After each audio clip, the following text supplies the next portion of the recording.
진리 되신 예수 그리스도를 믿고 구원받은 하나님의 백성으로 이 땅에 믿음으로 살아가는 우리는 언제나 한결같이 도전과 위협과 유혹을 만나게 마련입니다. 우리는 늘 이제부터 우리가 예수님을 믿기 때문에 우리에겐 그런 어려움이 없을 것이다 막연한 기대를 가져보기도 하지만 끊임없이 우리의 신앙과 우리의 믿음을 허물어뜨리려고 하는 사단의 도전은 우리가 예수 그리스도를 믿기로 결정한 그 순간부터 하나님 나라에 가는 그 순간까지 계속해서 그것도 때로는 집요하게, 아니 여러분 교묘하게 우리에게 도전한다고 하는 사실을 우리가 잊어서는 안 됩니다. 때문에 우리는 그 모든 도전과 유혹을 싸워야 되고 이겨야 되며, 그렇지 않으면 우리의 신앙이 무너지기 때문에 우리는 맞서 싸워 이겨야만 한다는 거지요. 나면서부터 걷지 못했던 자가 일어나 걷는 기적을 통해서 베드로와 사도들은 진리 되신 구원자가 되시는 예수 그리스도를 선포했습니다. 그런데 당시의 교권주의자들은 예수님을 인정하지 않았을 뿐더러 예수 그리스도를 십자가에 못 박아 죽였기 때문에 사도들이 전하는 그 예수 그리스도에 관련된 이야기를 좋아할 리가 없었습니다. 그래서 그들은 사도들을 위협하고 옥에 가두고 핍박했습니다. 하지만 베드로와 사도들은 그 위협 앞에 주눅들거나 굴복하지 않았습니다. 오히려 그들은 당당하게 맞설 수 있었습니다. 이유가 뭐였냐면 오늘 성경은 그들이 그렇게 위협 앞에 당당하게 맞설 수 있었던 비결을 한마디로 이렇게 정의하고 있습니다. 우리 사도행전 4장 8절을 보겠습니다. 그런 도전과 위협 앞에 있었던 베드로와 사도들, 8절을 보세요. 이에 베드로가 성령이 충만하여 이르되, 비결은 다른 데 있지 않았습니다. 성령으로 충만했습니다. 다시 말하면 성령으로 충만하여 성령께서 주시는 힘과 성령께서 주시는 능력으로 말미암아 그 모든 도전과 핍박과 위협을 이겼단 말이에요. 당당하게 맞설 수 있었고 싸울 수 있었으며 이겼다는 말입니다. 그러니까 여러분, 우리에게도 동일합니다. 우리가 이 땅에 하나님의 사람으로 믿음으로 살아갈 때 도전하는 그 모든 위협과 핍박 속에 우리가 당당하게 맞서 이길 수 있는 비결은 다른 데 있지 않고 성령으로 충만해야 합니다. 성령으로 충만하면 이길 수 있습니다. 성령으로 충만하면 당당히 맞설 수 있습니다. 이미 성령 하나님은 우리 안에 거하십니다. 이미 성령 하나님은 우리 안에 거하십니다. 이제 우리는 그 성령 하나님과 함께하고 있으며 동행하고 있습니다. 자, 그렇다면 그런 우리가 성령으로 충만하여 성령의 능력으로 싸운다는 건 과연 무슨 의미일까요? 성령이 이미 우리 안에 거하심으로 성령으로 충만하면 우리에게 나타나는 삶의 결과는 또 무엇일까요? 우리가 어떻게 성령으로 충만하여 당당히 맞서 싸워 이길 수 있을까요? 여러분, 오늘 말씀을 통해서 이미 우리 안에 거하시는 성령 하나님께서 우리에게 가져다 두시는 삶의 승리가 과연 무엇일까? 우리 역시 사도들처럼 성령으로 충만하기 위해 우리는 또 어떻게 해야 될까? 여러분이 말씀을 듣는 가운데 하나님으로부터 주어지는 용기가, 힘이 있기를 바랍니다. 끊임없이 우리의 믿음을 방해하고 끊임없이 우리의 신앙을 무너뜨리기 위해 도전하는 그 다양하고 또 쉽지 않은 그 모든 도전들을 여러분 성령으로 충만하여 당당히 맞서고 승리할 수 있기를 주의 이름으로 축복합니다. 자, 그럼 성령으로 충만하면 어떤 결과가 주어지게 되느냐? 오늘 본문 13절을 보시면 이렇게 기록하고 있습니다. 그들이, 베드로와 요한이, 여기서 그들은 유대교 교권주의자들을 말하겠죠. 그들이, 베드로와 요한이 담대하게 말함을 보고 놀란 겁니다. 담대하게 말함을 보고 놀란 겁니다. 여러분, 성령으로 충만했던 사도들에게 나타났던 모습이 뭐였냐면 담대했다는 거예요. 담대. 여러분, 성령으로 충만하면은요, 세상에 담대하게 맞설 수 있게 됩니다. 다시 말해, 성령으로 충만하면 두려움이 사라지게 된다는 겁니다. 성령으로 충만하면 당당하게, 담대하게 맞설 수 있게 된다는 겁니다. 여러분, 사도들이 지금 어디에 있는 겁니까? 그들을 재판하기 위해 공회를 소집했던 그 공의회 앞에 있는 겁니다.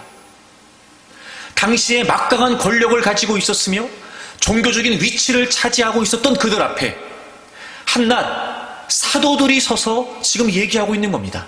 놀라운 건 그 공회원들도 깜짝 놀랄 만큼, 야, 쟤네들이 저렇게 세게 말하네? 아니, 쟤네들이 어떻게 이렇게 담대하게 말할 수 있지? 아니, 감히 우리 앞에서 어떻게 저 사람들이 저렇게 당당하게 이야기할 수 있지? 라고 그들도 놀랄 만큼 성령으로 충만했던 사도들은 담대하게 맞섰다는 거예요. 여기서 담대했다라고 하는 말은, 담대하게 말했다라고 하는 이 의미는 남김없이 자유롭게 말했다, 이런 뜻이 납니다. 그러니까 이게 무슨 말이겠어요? 그 공회원들 앞에서 자기들의 할 말을 지금 다 하는 겁니다. 겁 없이, 거침없이 자기들이 하는 말을 지금 다 하고 있는 겁니다. 이게 지금 당당하게 맞선 거예요. 그들이 말하는 태도, 말뿐만이 아니라 그들이 말하는 태도까지도 확신에 차서 담대함이 있었다, 이런 의미라고 합니다. 물론 성령님의 도우심이지요. 성령으로 충만했기 때문이었습니다.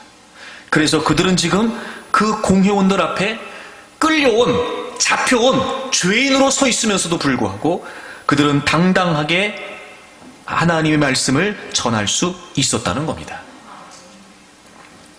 그 공회원들이 어떤 사람들입니까? 자신들이 가지고 있는 모든 힘을 동원해서 지금 사도들을 핍박하고 있습니다. 사도들을 옥에 가둔다니까요. 그리고 더 이상 그 예수 이름을 증거하지 못하도록 그들이 할 수 있는 모든 방법을 동원하여 가로막고 있습니다. 지금 사도들의 입장에서 가장 무섭고 가장 두려운 상대가 누구냐면 공의회 회원들이었습니다. 바로 지금 사도들과 사도들 앞에 있는 바로 그 공의회 회원들이었습니다. 그런데 그들 앞에서 지금 베드로와 사도들은 당당하게 전하는 겁니다. 담대하게. 성령으로 충만하면요, 담대하게 맞설 수 있습니다. 그러면 여러분, 이 담대함이 어디서부터 시작된 걸까요? 아니, 이 사도들이 도무지 어떻게 담대할 수 있었을까요? 물론 성령으로 충만한 겁니다. 그럼 성령으로 충만하여 담대한다는 건 도대체 무슨 말일까요, 여러분, 이게? 자, 한 가지를 우리가 잊지 말아야 할 게 뭐냐면, 그렇게 베드로하고 요한이 담대하게 말하는 것 때문에 놀랐던 이유가 있었습니다. 13절을 다시 보세요. 13절. 그들이 베드로와 요한이 담대하게 말함을 보고 그들을 본래 학문 없는 범인으로 알았다가 이상히 여긴 겁니다. 지금 이 교권주의자들이 사도들의 말을 듣고 놀라는 이유가 뭐냐면, 이 사람들은 정상적인 교육을 받은 사람들이 아니었다는 걸 알고 있었던 거예요. 다시 말하면 이 공의회 회원들은 사도들의 출신을 너무 잘 알고 있었습니다. 여러분, 이 당시에는요, 유대교에서 랍비들이 학교에서 구약의 율법을 교육했다 그럽니다. 그래서 이 사람들은 당시에 어떻게 구분을 했냐면, 그 학교에서 랍비들에 의해서 구약의 율법을 전문적으로 교육받은 사람과 그렇지 않은 사람으로 구분을 지었다 그래요. 그러니까 이런 거죠. 이 교권주의자들이 봤을 때 사도들이 그런 교육을 받은 사람이라면 이렇게까지 놀라지 않았을 거예요. 그런데 어부 출신에 제대로 배운 것도 없는, 교육을 정상적으로 받은 사람들이 아니었단 말이죠. 자기들보다 율법에 대한 전문적인 지식이 없는 범인, 그저 단순히 먹고 사는 평범한 사람들이었단 말이에요. 그런데 그들이 이렇게 말하는 것 때문에 지금 놀란 겁니다. 그런 걸 보면 여러분, 한 가지는 분명합니다. 그들이 담대하게 말할 수 있었던 이유가 그들이 갖고 있었던 지식은 아니었던 겁니다. 여러분, 제가 끊임없이 여러분에게 이야기합니다. 우리가 세상에 당당히 맞설 수 있는 건 우리가 세상의 가치를 쥐고 있기 때문이 아니라는 거예요. 그들이 지금 그 공의원들 앞에서 그 여러분 높고 강력한 권력을 가지고 있는 그 교권주의자들 앞에서 담대하게 있을 수 있었던 건 사도들이 지식이 많았기 때문이 아니었다는 겁니다. 그들을 누를 수 있는, 그들 앞에 맞설 수 있을 만한 지식이나 경험이나 교육이 있었기 때문이 아니었다는 거죠. 그러니까 지금 이 사도들이 담대할 수 있었던 건 지식이나 배경이나 교육이나 경험이 아니었다는 겁니다. 여러분, 분명히 잊지 마십시오. 우리가 세상에 당당히 맞설 수 있고 세상에 끊임없이 원수마귀의 도전과 유혹을 우리가 이길 수 있는 비결은 우리의 지식이나 돈이나 배경이나 경험에 있는 게 아니란 말이에요.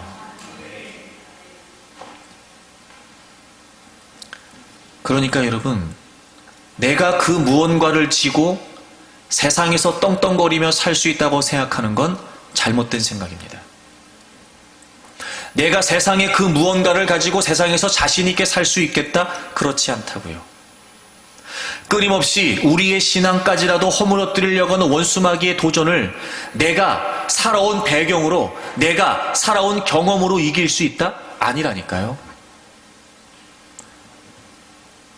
세상은 사단이 공중의 권세를 잡고 있는데 이 세상은 그렇게 우리가 맞설 수 있을 만큼 만만하지 않아요. 멋모르고 덤비면은요, 다 쓰러집니다. 그렇게 여러분이 생각하는 것처럼 막연하게 이렇게 하면 이길 수 있겠다, 이렇게 하면 살 수 있겠다, 천만에요. 그렇지 않습니다. 절대 그렇지 않아요. 자, 그러면 성령으로 충만하여 당당히 맞섰다, 담대히 맞섰다. 도대체 이게 어떻게 되는 걸까요? 지금 베드로하고 요한이 했던 건 다른 게 아니었고 담대하게 뭘 했냐면 말한 거예요. 지금 이 공의회 의원들이 놀라고 있는 게 뭐냐면 저들이 거침없이 자신들 앞에서 말하는 것 때문에 놀란 겁니다. 자, 그러면 도대체 베드로하고 요한이 했던 얘기가 무슨 얘기길래 그들 앞에서조차, 자신들을 핍박하는 그들 앞에서조차 그들도, 그 이야기를 듣는 그들도 놀랄 만큼, 그들도 저들이 담대하다고 느껴질 만큼 했던 걸까요? 10절을 보세요. 10절. 너희와 모든 이스라엘 백성들은 알라. 너희가 십자가에 못 박고 하나님이 죽은 자 가운데서 살리신 나사렛 예수 그리스도의 이름으로 이 사람이 건강하게 되어 너희 앞에 섰느니라. 지금 시작이 그런 거죠. 나면서부터 걷지 못했던 사람이 일어나게 되는 이 사건부터 시작이 된 거예요. 그래서 베드로가 그 사건 때문에 몰려드는 사람에게 예수 그리스도를 전하게 되죠. 그 소식이 공회의 회원들에게 들려지게 됩니다. 그리고 그들은 그걸 핍박하기 시작하는 거예요. 근데 지금 그들은 동일하게 그들 앞에서도 얘기하는 겁니다. 이 나면서부터 걷지 못했던 사람이 일어나게 된 건 바로 나사렛 예수 그리스도의 이름 때문이라는 겁니다. 그리고 그렇게 예수 그리스도의 이름을 거론하고 11절을 보세요. 이 예수는 너희 건축자들의 버린 돌로서 집 모퉁이의 머릿돌이 되었느니라. 다른 이로서는 구원을 받을 수 없나니 천하 사람 중에 구원을 받을 만한 다른 이름을 우리에게 주신 일이 없음이라 하였더라. 그리고 그 교권주의자들이 베드로와 요한이 이 예수 그리스도에 관한 이야기를 담대하게 말하는 것을 듣고 놀란 거예요, 지금. 여러분, 다른 데 있지 않았습니다. 그들이 지금 자신들을 핍박하고 억누르고 있었던 교권주의 앞에서조차 그들이 담대할 수 있었던 비결은 뭐였냐면 그들이 말하는 그 말 속에 있는 예수 그리스도 때문이었어요. 예수 그리스도가 분명했습니다. 그리고 그 예수 그리스도가 유일한 구주가 되신다라고 하는 진리가 확실했습니다. 다시 말해, 그들이 담대할 수 있었던 건 그럼에도 불구하고 그들이 담대하게 말할 수 있었던 건 다른 데 있지 않고 그들이 전하는 말 속에 그 예수 그리스도가 진리가 되신다라고 하는 분명한 확신이 있었던 거예요. 다시 말해 어떤 상황에서도 그들이 전하는 예수 그리스도는 분명했던 겁니다. 그럼에도 불구하고 그들이 증거하는 말, 예수 그리스도가 너희들은 죽였지만 그 예수 그리스도가 모퉁이 돌이 되어 다른 이름 없는 바로 유일한 구원자가 되신다라고 하는 그 진리만큼은 어떤 상황에서도 변하지 않는 겁니다. 이 사도들이 담대했던 비결이 뭐였냐면 바로 그 예수 그리스도였습니다. 여러분, 성령으로 충만하여 우리가 세상에 담대하게 맞설 수 있는 건 다른 데 있지 않습니다. 철저하게 예수 그리스도로부터 우리에게 주어진 진리의 말씀 위에 있어야 돼요. 그러면 당당할 수 있습니다. 그러면 담대할 수 있습니다. 왜 그럴까요? 내 생각이나 내 뜻이나 내 말이 분명하기 때문에가 아니라 내가 하는, 내가 믿고 있는, 그래서 내가 전하는 이 말, 예수 그리스도, 그 예수 그리스도가 구주가 되신다라고 하는 이 진리, 이게 분명하기 때문에 그런 거예요. 그러니까 당당할 수 있는 겁니다. 그러니까 담대할 수 있는 거예요. 자, 여러분, 우리가 세상에 그 도전과 유혹 앞에 당당하지 못하는 이유가 뭘까요? 우리의 담대함의 근거가 확실하지가 않은 거예요. 우리가 당당히 맞설 수 있는 근거가 없는 겁니다. 그래서 우리가 그 도전과 핍박 앞에 두려울 수밖에 없어요. 하지만 사도들은 달랐습니다. 그들은 예수 그리스도가 분명했습니다. 그리고 그 예수 그리스도를 통해 유일한 구원자가 되신다라고 하는 사실, 예수 그리스도가 하나님이 보내신 유일한 구원자라고 하는 이 진리가 그 사도들에게는 분명했던 겁니다. 그러니 그들이 그 말을 전함에 있어서 당당할 수 있는 겁니다. 그들이 그 말을 누구에게 전하든지 간에 그들은 담대할 수 있었던 거죠. 비록 그 예수 그리스도를 증거하는 것 때문에 당시의 교권주의자들은 사도들을 핍박하고 옥에 가두고 그들을 여러분 위협했으나 그들이 전하는 그 말은 분명했기 때문에 당당할 수 있었던 겁니다. 정말 성령으로 충만한 건 뭐냐면요, 우리가 이 땅에서 이 세상에 살면서 우리의 신앙과 우리의 믿음을 허물어뜨리기 위해 도전하는 그 모든 원수마귀의 도전 앞에 정말 우리가 담대하게 설 수 있는 비결은 뭐냐면요, 하나님의 말씀 위에 서는 거예요. 정말 성령께서 하시는 일이 뭘까요? 정말 성령께서 하시는 일은요, 예수 그리스도가 예수 그리스도이심을 깨닫게 하는 거예요. 여러분, 데살로니가 후서를 찾아보세요.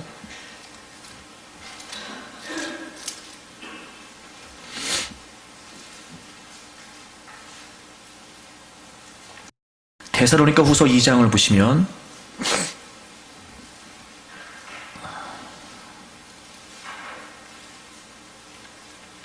13절을 보겠습니다. 신약성경 335페이지인데요. 데살로니가 후서 2장 13절을 보세요. 주께서 사랑하시는 형제들아, 우리가 항상 너희에 관하여 마땅히 하나님께 감사할 것은, 그러니까 지금 바울 사도가 데살로니가 교회 그 마게도냐 지역에 편지를 보내면서 내가 너희들 때문에 하나님께 감사하는 게 있다는 거예요. 하나님이 처음부터 너희를 택하사, 이 처음부터라는 건 하나님이 창세전에 너희를 택하셨다라고 하는 의미와 동시에 이 데살로니가 교회가 마게도냐 지역의 복음의 첫 열매였어요. 그런 의미를 담아요. 그렇게 해서 너희들이 처음부터 하나님께 택함을 받았고, 그 다음 보세요. 성령의 거룩하게 하심과 진리를 믿음으로 구원을 받게 하세요. 성령이 하시는 일이 뭐냐면 우리를 거룩하게, 의롭다, 그러니까 예수 그리스도를 믿게 하신단 말이에요.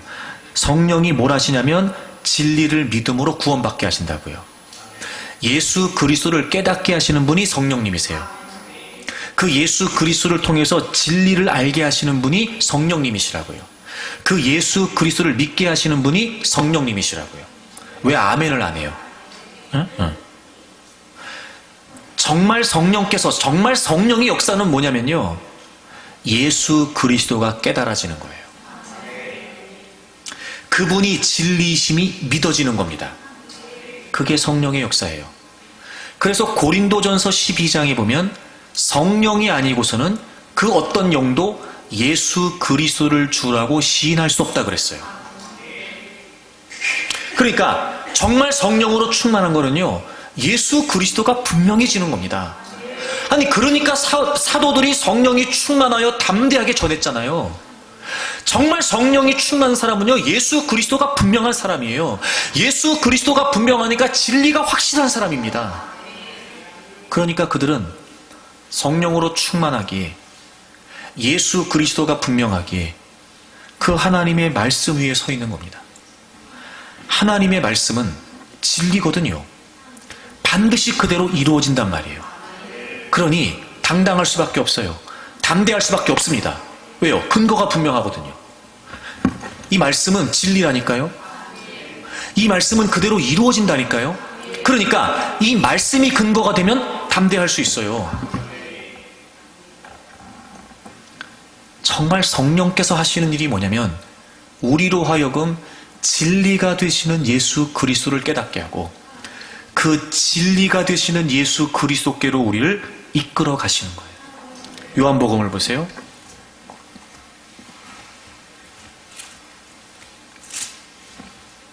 요한복음 14장을 보시고 우리 17절을 보겠습니다.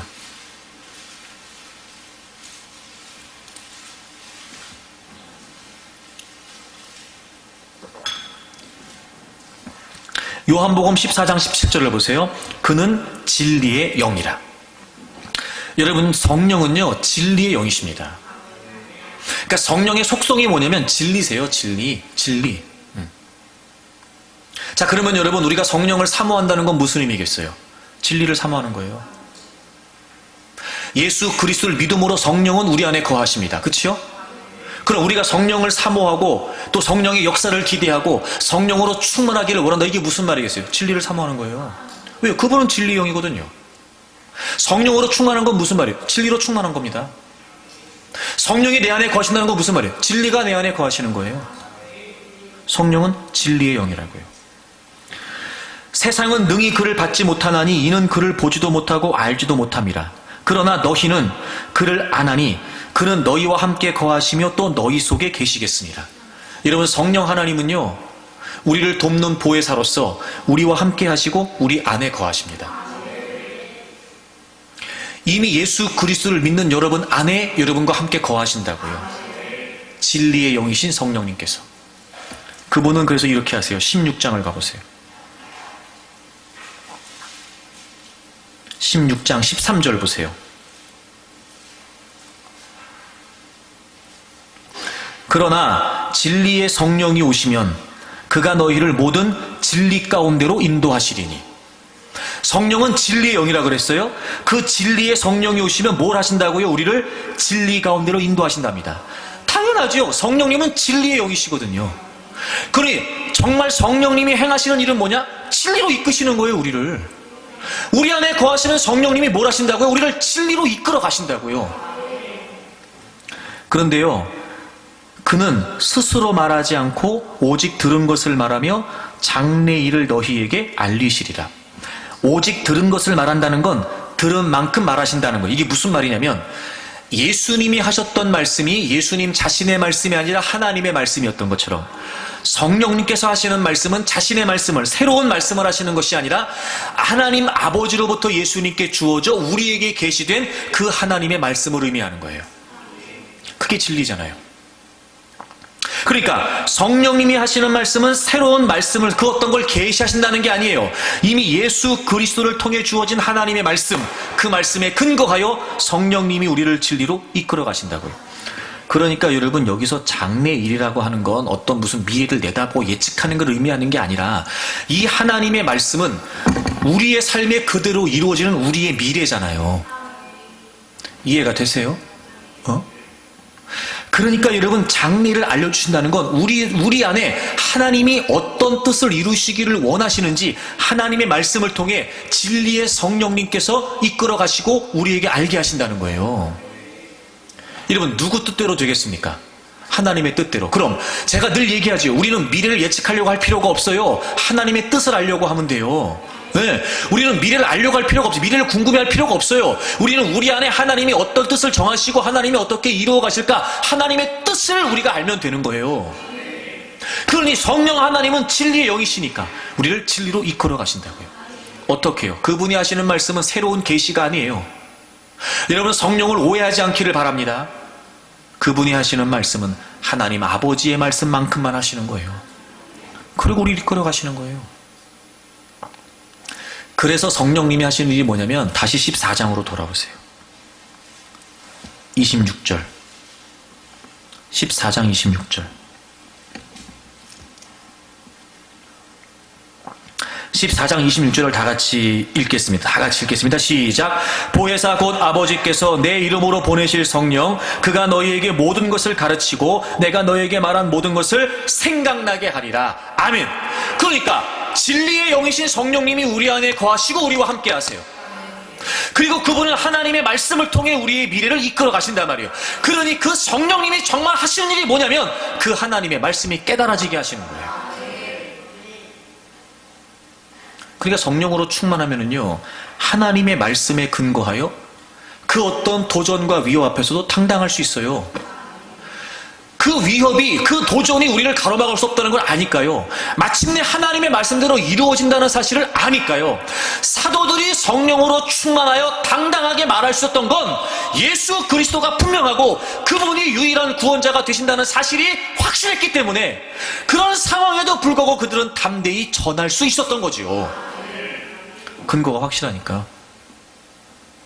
그러면 다시 말해서 우리가 이 땅에 살아가면서 우리에게 수없이 많은 문제와 도전과 위협이 있게 되는데, 그때마다 우리가 확실하게 우리의 삶에, 우리의 믿음에 근거를 둘 수 있는 게 뭐가 있겠냐 말이에요. 하나님의 말씀밖에 없잖아요. 우리가 확실한 게 뭐예요? 분명한 게 뭡니까? 하나님의 뜻대로 된다는 거예요. 그러니 하나님의 말씀을 통해 하나님의 뜻 위에 서 있게 되면 당당할 수 있어요. 확실하니까요. 담대할 수 있습니다. 분명하니까요. 근데 그걸 놓치면 다 허물어지는 거예요. 여러분, 그걸 놓치면 다 허물어지는 겁니다. 여러분은 무엇에 근거하여 여러분의 인생이 든든히 세워질 것이다 라고 생각하고 있는지 모르지만, 여러분은 그 무엇에 기대어 여러분의 믿음이 서 있을 거라고 생각할지 모르지만, 다른 것으로 기초를 삼고 근간을 삼는 건 무의미합니다.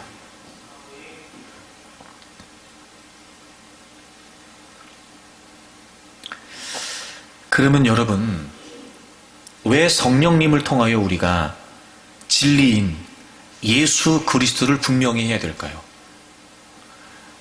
예수 그리스도를 통해 우리가 하나님께로 향할 수 있기 때문이에요. 자, 보세요.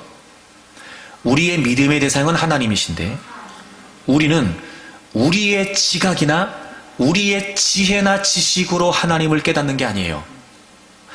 예수 그리스도를 통하여 하나님을 알게 되는 겁니다. 예수 그리스도가 아니고서는 하나님께 나아갈 수 없으며, 예수 그리스도가 아니고서는 우리는 하나님을 경험할 수 없습니다. 그러니 성령께서는 끊임없이 그 예수 그리스도를 깨닫게 하시고, 성령께서는 그 진리의 말씀을 깨닫게 하심으로 예수 그리스도 안에서 우리를 하나님께로 이끌어 가시는 거예요. 여러분, 요한일서 2장을 찾아보세요.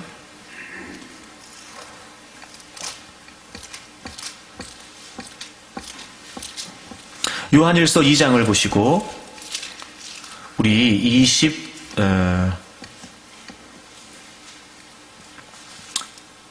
22절부터 볼까요? 신약성경 389페이지입니다. 요한일서 2장 22절. 2장 22절입니다. 거짓말하는 자가 누구냐? 예수께서 그리스도이심을 부인하는 자가 아니냐? 아버지와 아들을 부인하는 그가 적 그리스도니. 여러분, 예수께서 그리스도이심을 부인하는 건 거짓말하는 거예요. 그렇죠? 그리고 예수께서 그리스도이심을 부인하는 건 아버지도 부인하는 거예요. 그래서 23절을 보시면 아들을 부인하는 자에게는 또한 아버지가 있어요, 없어요? 없어요. 아들을 시인하는 자에게 아버지가 있어요. 이 말이 무슨 말이에요? 우리가 하나님과의 바른 관계에 있으려면 반드시 예수 그리스도와 바른 관계에 있어야 돼요. 믿음이 좋다는 게 뭐겠어요? 예수 그리스도가 분명한 거예요. 하나님을 잘 믿는 게 뭐예요? 예수 그리스도가 분명한 거예요. 진리의 말씀이 분명한 거라고요. 그게 믿음이에요. 그런데 사단은요, 결정적으로 우리의 믿음의 문턱을 가로막습니다. 여러분, 원수마귀가 우리의 믿음을 원천적으로 봉쇄하기 위해서 어떻게 하냐면요, 예수 그리스도를 향해야 되는 우리의 중심을 가로막습니다. 고린도후서를 찾아보세요. 고린도후서 11장입니다.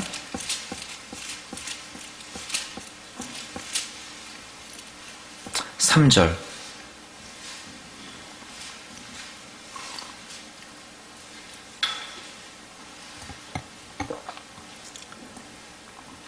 고린도후서 11장 3절을 보세요. 뱀이 그 간계로 하와를 미혹한 것 같이 너희 마음이 그리스도를 향하는 진실한 것 깨끗함에서 떠나 부패할까 두려워하노라. 여러분, 정말 사단이 노리는 게 뭐냐면요, 우리의 마음이, 우리의 중심이, 우리의 존재가 그리스도를 향하지 못하게 하는 거예요.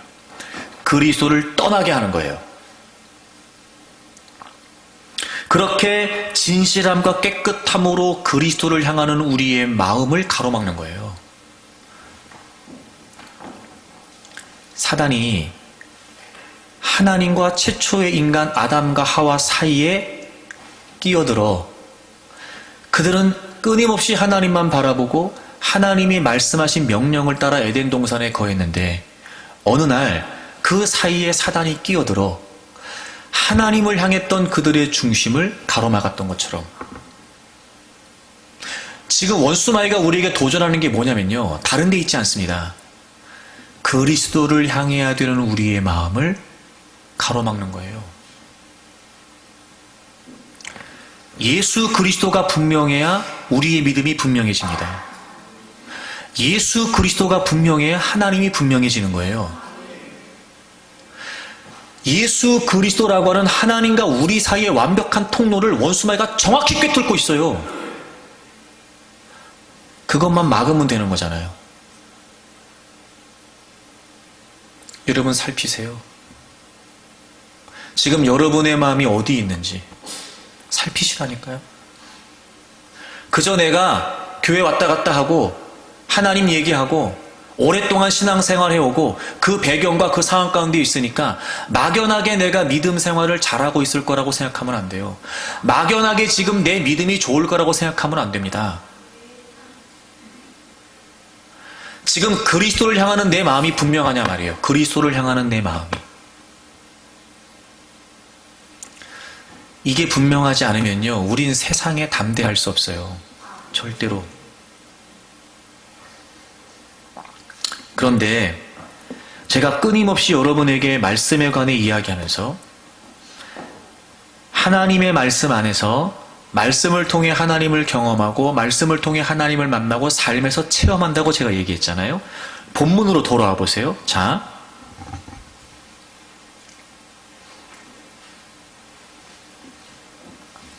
본문으로 돌아와 보세요. 14절에 보시면 이렇게 기록되어 있어요. 14절을 보세요. 또 병 나은 사람이 그들과 함께 서 있는 것을 보고 비난할 말이 없는지라. 자, 지금 베드로하고 요한이 뭘 얘기하냐면 예수 그리스도가 유일한 구원자가 되신다. 예수 그리스도가 죽음에서 부활하신 하나님이 보내신 그리스도이시다 라고 담대하게 전했어요. 그리고 그들은 지금 그 예수 그리스도의 이름이 어떤 역사가 나타나는지를 체험했어요. 그래서 지금 이 교권주의자들이 베드로하고 요한이 사도들이 담대하게 말하는 것을 보면서 뭘 생각했냐면 병 나은 사람이 그들과 함께 있었다. 그들이 지금 부인을 못하는 거예요. 예수 그리스도를 증거하는 그들이 예수 그리스도를 실제로 체험했잖아요.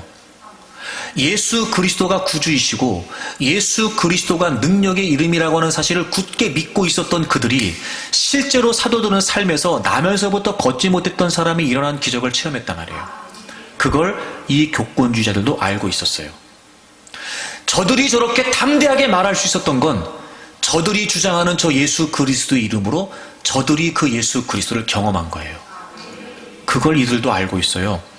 그래서 여러분 뭐라고 얘기하냐면 16절 보세요. 이 사람들을 어떻게 할까? 그들로 말미암아 유명한 표적 나타난 것이 예루살렘에 사는 모든 사람에게 알려졌으니 우리도 부인할 수 없는지라. 사도들은요, 예수 그리스도가 분명했습니다. 그리고 그 분명한 예수 그리스도를 자신들의 삶의 현장에서 체험했죠. 담대한 거예요. 담대한 거라고요. 보세요. 하나님의 말씀은 진리입니다. 우리의 믿음이, 우리의 신앙이 삶에서 어떤 도전과 핍박에도 견고하게 세워지려면 하나님의 말씀을 통해 하나님을 삶에서 체험할 수 있어야 돼요. 체험한 하나님을 믿는 게 아니라 말씀을 통해서 하나님을 깨닫고 그 말씀을 통해서 깨달은 하나님을 삶에서 체험하는 거라고요. 아, 말씀이 말씀대로 이루어지는군요. 이걸 체험해야 돼요. 이걸. 그러면 그건 흔들릴 수 없는 분명한 내 믿음이 됩니다. 주님을 경험하니까요. 그런데 우리가 놓치고 있는 게 뭐냐면 우리는 체험을 단순한 현상이라고만 생각하는 겁니다. 그렇게 체험하는 게 아니에요. 여러분, 체험은 현상으로 체험하는 게 아니라고요. 체험은요, 하나님의 말씀이 말씀대로 이루어지는 게 체험이죠. 그래서 말씀이 중요하다는 거예요. 그래서 말씀을 듣고 말씀을 읽고 말씀으로 고민하고 생각하고 묵상하면서 아, 하나님의 말씀이 이런 의미가 있었군요. 그런데 그게 그대로 내 삶에 나타나고 내 삶에 이루어지게 되면 그 말씀은 확실해지잖아요. 그게 체험이죠. 단순한 현상으로는 그렇기 때문에 단순한 체험으로는요, 믿음으로 이어지는 게 쉽지 않습니다. 아무리 여러분 죽은 사람이 살아나는 걸 봤다고 해보십시오. 그 사람이 그것 때문에 믿음이 대빵 좋아지겠습니까? 내가 죽었던 자리에 살았다고 생각해 봅시다. 그렇다고 그 사람이 믿음이 좋아지겠습니까? 물론 하나님이 살아계시다라고 하는 증거는 되겠죠. 하지만 그렇다고 하여 그의 믿음이 견고해질까요? 아니라니까요. 그래서 사도들은요, 예수 그리스도라고 하는 진리가 분명했던 거예요. 왜? 그들이 체험했으니까. 정말 예수 그리스도가 구세주이고 예수 그리스도가 능력의 이름이고 예수 그리스도가 구원의 이름이라고 하는 사실을 굳게 믿었던 그들이 그 이름의 능력을 체험하잖아요. 그러니까 진리의 말씀을 근거하여 진리의 말씀이 분명하여 이 진리의 말씀이 우리의 삶에서 그대로 이루어지는 경험을 하게 되면 그건 확실한 믿음이 되죠. 그러니까 끊임없이 하나님의 말씀을 사모하고 끊임없이 하나님의 말씀 앞에 있기 위해 힘쓰고 끊임없이 하나님의 말씀을 통해 하나님이 무엇이라고 말씀하시나, 이 말씀 속에 어떤 하나님의 의미가 담겨있나, 이 말씀이 어떤 하나님의 진리를 담고 있나, 끊임없이 하나님의 말씀에 대한 생각과 고민을 갖고, 그리고 삶의 자리에서 하나님의 말씀대로 이 말씀을 통해 내게 말씀하시는 대로 이루어지는 사실을 보게 될수록 우리는 그렇게 하나님을 만나고 경험하게 되는 거예요. 그러니까 우리 안에 거하시는 성령께서 하시는 일이 말씀을 깨닫게 하시는 일이에요. 자, 여러분, 제자들이 원래 이렇지 않았잖아요. 그렇죠? 원래 이렇지 않았어요. 여러분, 마가복음 9장을 한번 가보실래요?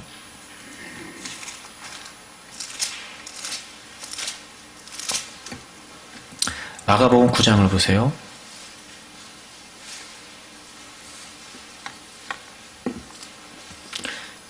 30절부터 보시면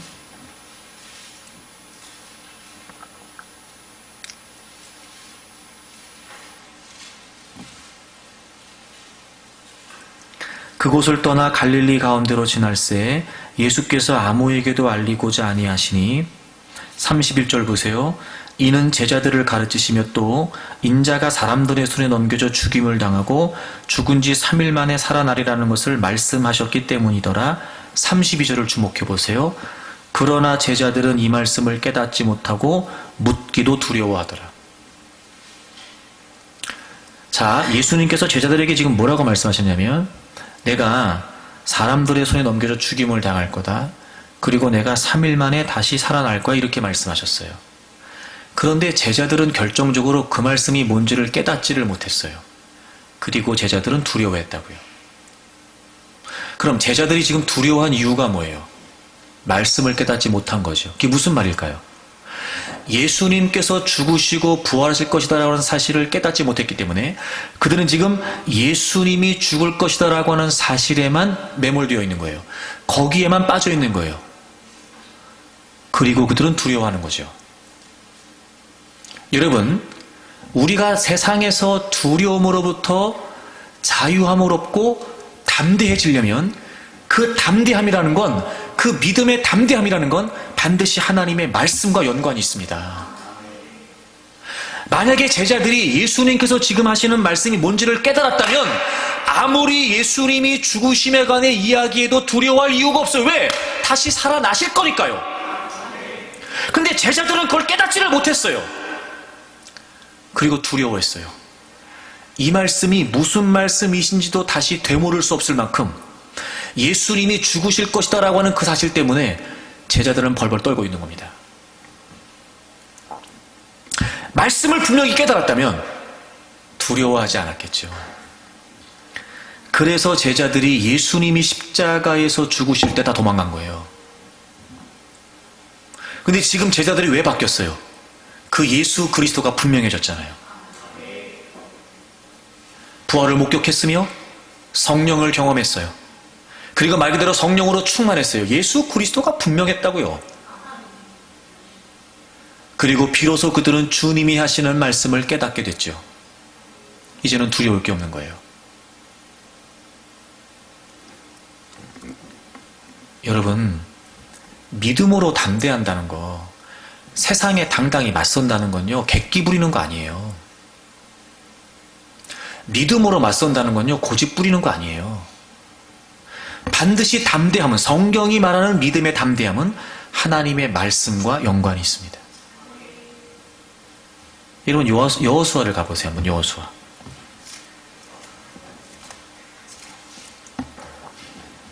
모세가 죽고 난 뒤에 모세의 뒤를 이어 여호수아가 후계자로 세워집니다. 아마 모르긴 몰라도 여호수아는요, 굉장히 두려웠을 겁니다. 모세가 어떻게 했는지를 다 봤는데 모세에 비해 자기는 너무도 부족한 존재라는 걸 알았겠죠. 또 여호수아는 끊임없이 이스라엘 백성들이 그럼에도 불구하고 반역하고 불평하는 모습을 봤기 때문에 여호수아는 모세의 뒤를 이어 후계자가 된다는 그 사실만으로도 굉장한 두려움을 갖고 있었을 거란 말이에요. 그때 하나님이 여호수아에게 우리가 알고 있는 것처럼 담대라고 계속 얘기하셨거든요. 자, 그런데 몇 절을 보시면 6절을 보세요. 여호수아 1장 6절을 보세요. 강하고 담대하라. 하나님 말씀하세요. 강하고 담대하라. 근데 하나님이 그에게 강하고 담대하라고 말씀하셨던 근거가 뭐였냐면, 너는 내가 그들의 조상에게 맹세하여 그들에게 주리라 한 땅을 이 백성에게 차지하게 하리라. 자, 하나님이 여호수아에게 모세의 뒤를 이어 이제 가나안 정복을 시작하게 되는 여호수아에게 야, 너 강하고 담대해 라고 말씀하십니다. 하나님이 강하고 담대라고 말씀하신 근거가 뭐냐면, 걱정하지 마.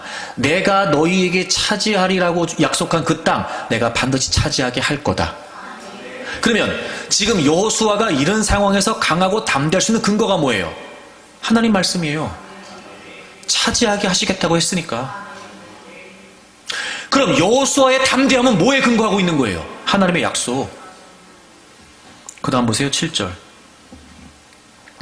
오직 강하고 극히 담대하여 나의 종 모세가 내게 명령한 그 율법을 다 지켜 행하고 치우치지 말라. 그리하면 어디로 가든지 형통할 것이니 8절 율법책을 떠나지 말게 하고 그것을 묵상하고 기록된 대로 다 행하라. 그러면 내 길이 평탄하게 되고 내가 형통하리라. 자, 하나님이 또 말씀하세요. 오직 극히 강하고 오직 강혹히 담대하래요. 근데 그가 그렇게 담대할 수 있는 비결이 뭐냐면 어디로 가든지 형통하게 할 거래요. 그 비결이 뭐냐면 나의 종 모세가 내게 명령한 그 율법을 다 지켜 행하라는 거예요. 그럼 치우치지 않는데요. 그러니까 넌 내가 얘기한 대로 해. 너 모세가 너한테 가르쳐준 내 율법 있지? 그대로 살아. 그대로 가. 치우치지 말고 그대로만 가. 강하고 담대한 비결이 뭐냐면 하나님의 말씀이었어요.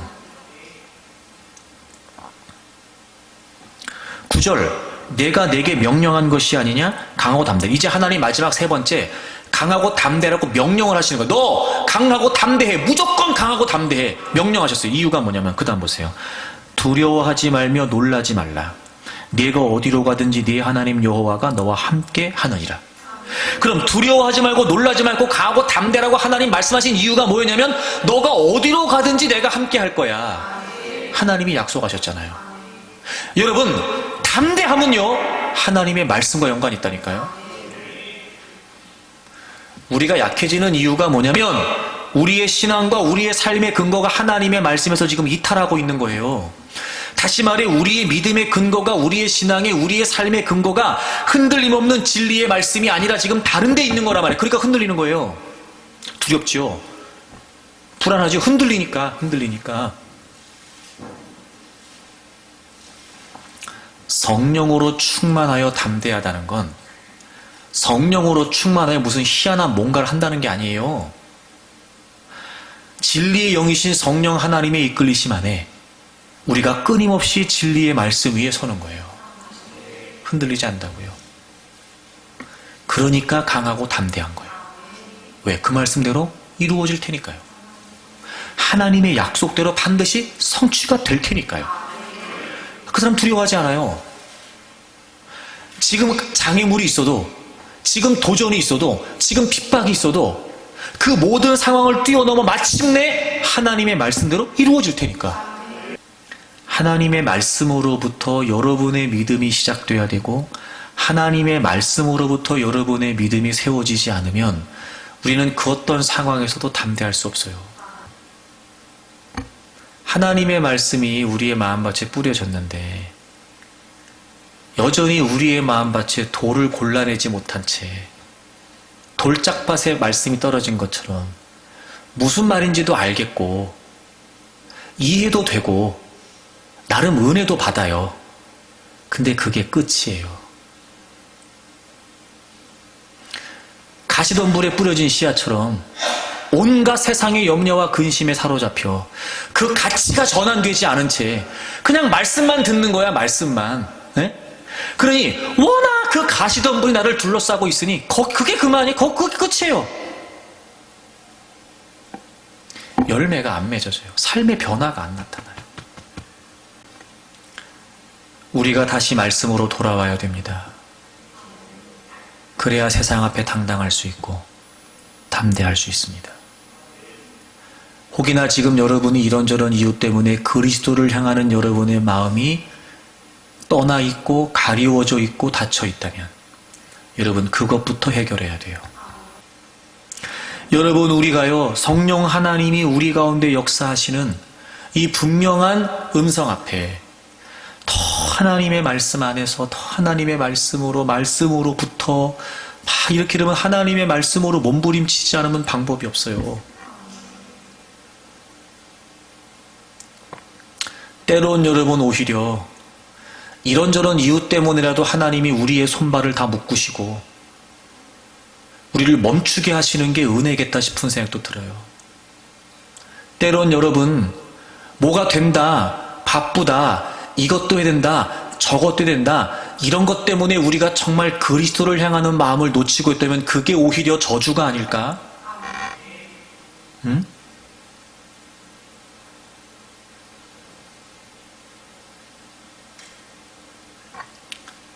정말 해야 되는 고민, 정말 필요한 생각,